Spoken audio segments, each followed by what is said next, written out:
Okay, Detroit Lions, Dan Campbell, absolutely perfect for the franchise, and he did something that's, I think, his best move yet. He had some fun today at the beginning of OTAs, and I'm going to show you what that was. But first, I want to just take a look back at his 13. We don't have to go through all these, but it's his 13 best moments or his funniest, just being himself. And that's where it's just so refreshing. So remember, here he talks about how he has a ton of caffeine in the morning. He has 2 big coffees every morning and then coffee throughout.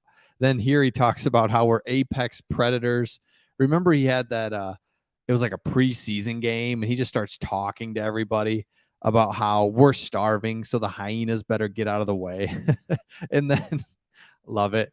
There's no turds on the team. Remember that? He talks about Matt Patricia and Bob Quinn. They did a great job of there's no turds here, referring to lazy people. He's not a fan of the scouting combine. Remember when he said, there's just a bunch of guys running around in their pajamas? We hadn't heard that. We've heard underwear, but he just says pajamas. Love it.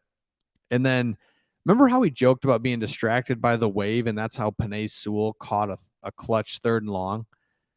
Like, thanks, man. Just have some fun with it a little bit. Like, especially coming from Matt Patricia, where it was just like, oh man, so all business. Matt Patricia thought he was so smart. He can't give an edge. It's like, just relax, dude. Just relax. And then same with Caldwell. Loved Caldwell. Kind of love how he carried it, but Caldwell was just dry and boring as they come. This is what we needed in Detroit. We need a little energy. So I'm going to get to his latest gag here. Just 1 second. I just want to do one more. Carrying toilet paper. I remember that. Hold on. Remember when he cut Don Muleback on his 40th birthday? On his birthday, he didn't really realize that. And he said, yeah, I'm a bleep. I can't believe I did that right here. I'm a blank. It's just like, love it. He could have been like, yeah, hey, well, it is what it is. But he just says, nah, yeah, my bad. So this latest thing, he has a picture of himself. I'm sorry, a picture of Brad with a picture of himself on a t-shirt. This is great. I appreciate that, Dan. Appreciate the sense of humor. First of all, appreciate Brad Holmes for kind of having that t-shirt of Dan Campbell. Then he one-ups it. So now I'm really waiting for a t-shirt of Dan Campbell with Brad Holmes wearing a t-shirt of himself. Keep it going. I want this picture right here on a t-shirt. That's all. That's it. And then we'll just keep it going until eventually this picture is like tiny because it's a picture of a picture of a picture of a picture of a picture as we're in the Super Bowl. Come on. Is that too much to ask? So Dan Campbell proves once again he's perfect for the Lions. He's perfect for the franchise, what we need. Because remember, we haven't been winning. You've got coaches like Marty Morningweg.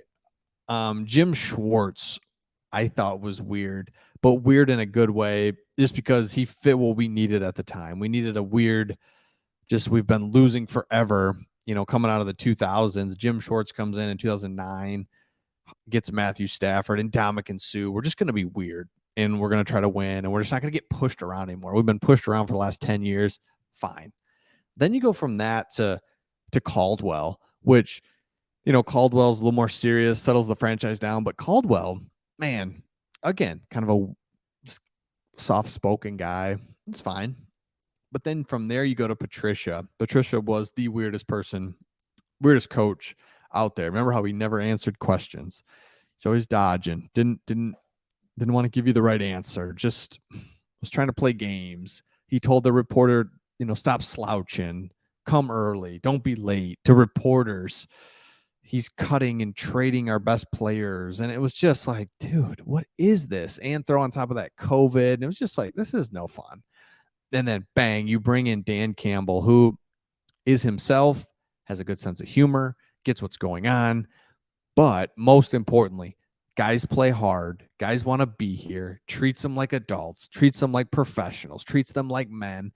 And these guys have responded so well. And that's what's so fun to see about this team is they really just like being here and like playing football.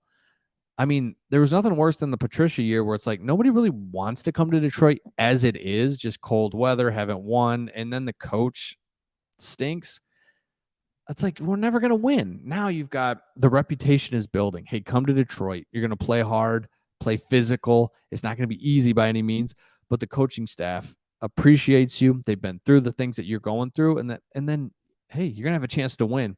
And so to see us year 3 going in with all the hype in the world, I just saw Lewis Riddick said the Lions are going to win the NFC North, make the playoffs, and when they do, they are going to be dangerous and make a run at the Super Bowl. So it's hard to even imagine the Super Bowl and all that and just like talk about that. That's just not there yet. But at the same time, if you really play it out in your head, we're a couple games away because you're looking at winning the NFC North, home playoff game, win a game there. Now you're in the NFC Championship and you win a game and you're in the Super Bowl. I mean, I know it's not that easy. We've got a long way to go. We got to do a lot of things in order to get there because realistically, you could look at it like we're going to start the year off 0-1. So, all right, here's all this hype. Well, you're 0-1. And then you got to play that, you got to play this game, play this game. The next thing you know, you're you're 1-2 or whatever, right? So there's a long way to go for the Lions, but we've got the right guy, Dan Campbell. Love what he's doing. Love that he's just having fun with Brad. Dan are having fun. The coaching staff, top to bottom, Sheila. Hey, even Rod Wood, which is funny because in Hard Knocks, you really got to see Rod Wood is truly a dink. Like, I thought maybe Rod Wood's cool. He seems like he's kind of a dink of a guy, but maybe he's cool. No, it's okay though. Love Rod Wood. Love everything that we've got going. Can't wait to see what we do this year. So let me know your thoughts in the comments, and we'll see all of you on the next one.